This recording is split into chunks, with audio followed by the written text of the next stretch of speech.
സദ്യയിൽ എന്താ കൂടുതൽ ഇഷ്ടമെന്ന് ചോദിച്ചു കഴിഞ്ഞാൽ മിക്കവാറും ആൾക്കാർക്ക് അവിയലിനോടൊരു പ്രത്യേക ഇഷ്ടം തന്നെ ആയിരിക്കും അല്ലേ. അവിയലിൽ ചേർത്തിട്ടുള്ള കഷ്ണങ്ങളൊന്ന് വെന്ത് കിട്ടാനുള്ള സമയമാണ് അയ്യോ എന്ന് പറയുന്നവർ ഇഷ്ടം പോലെയുണ്ട്. എന്നാൽ ഇനി അത്ര പാടൊന്നുമില്ല കേട്ടോ. ഇനി നമുക്ക് കുക്കറിൽ തന്നെ നിമിഷങ്ങൾ കൊണ്ട് നമുക്ക് അവിയൽ തയ്യാറാക്കിയെടുക്കാം. എല്ലാവർക്കും അവരവർക്ക് ഇഷ്ടമുള്ള പച്ചക്കറികൾ ചേർത്ത് കൊടുക്കാം. അവിയലിന് ചേർക്കുന്ന പച്ചക്കറികൾ അപ്പോൾ പല നാട്ടിലും പല രീതിയിൽ ചേർത്ത് കൊടുക്കാറുണ്ട്. ഞാനിപ്പോൾ എൻ്റെ കയ്യിലുള്ള പച്ചക്കറികളൊക്കെ എടുത്തിട്ടുണ്ട്.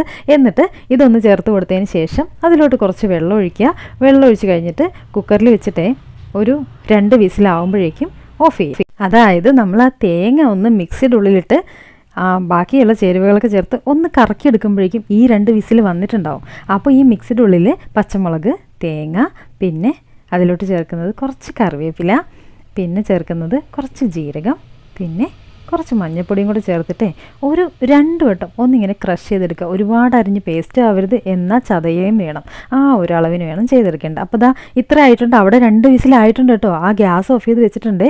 ഇത്ര സമയമുള്ളൂ. അപ്പോൾ നമ്മുടെ ഇതാ ചതച്ചെടുത്തിട്ടുണ്ട്. ഈ ഒരു ചതച്ചെടുത്ത മിക്സിനെ നമുക്ക് ചട്ടിയിലോട്ട് ഇട്ട് കൊടുക്കാം. അപ്പോൾ പച്ചക്കറിയിൽ ആ വെള്ളം കളഞ്ഞിട്ട് കഷ്ണങ്ങൾ മാത്രമായിട്ട് എടുത്തിട്ടുണ്ട്. വേണമെങ്കിൽ ആ വെള്ളത്തിൽ കുറച്ച് ഇതിലോട്ട് ഒഴിക്കാം.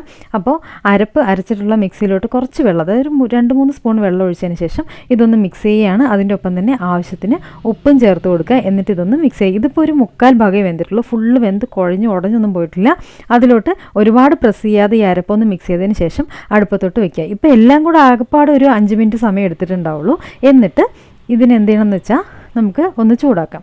അപ്പോൾ ഇതിങ്ങനെ ഈ പച്ചക്കറിയും അരപ്പും കൂടെ ഒന്ന് മിക്സായി കഴിഞ്ഞിട്ട് വേണം നമുക്കിതിലേക്ക് കുറച്ച് കറിവേപ്പിലയും ചേർത്ത് കൊടുത്ത് കണ്ടില്ലേ, അതിങ്ങനെ ഒന്ന് കുഴഞ്ഞ് വരും. അപ്പോൾ ഒരുപാട് കുഴഞ്ഞിട്ടല്ല, കഷ്ണങ്ങളെല്ലാം സെപ്പറേറ്റ് തന്നെ ആയിരിക്കണം. അതിലോട്ട് പച്ച വെളിച്ചെണ്ണ ഒഴിച്ചു കൊടുത്ത് നല്ല കിഡിലൻ അവിയൽ റെഡിയാക്കി എടുക്കാം. അപ്പോൾ എല്ലാവർക്കും ഒത്തിരി ഇഷ്ടമുള്ള അവിയൽ തയ്യാറാക്കാൻ മാക്സിമം ഒരു 5-6 മിനിറ്റ് മതിയെന്നേ.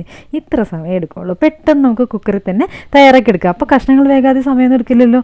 ഇത്രയേ ഉള്ളൂ. അപ്പോൾ എല്ലാവരും ട്രൈ ചെയ്ത് നോക്കുക. നമ്മുടെ സദ്യ സ്പെഷ്യൽ അവിയൽ. അപ്പോൾ ഓണം ഇങ്ങി എത്തി. എല്ലാവരും തിരക്കിലാണ്. ഇനി വിഭവങ്ങൾ എങ്ങനെ തയ്യാറാക്കാം, എത്ര വേഗം തയ്യാറാക്കാം, എത്ര കൂട്ടം തയ്യാറാക്കാം, ഇങ്ങനെയുള്ള തിരക്കിലാണ്.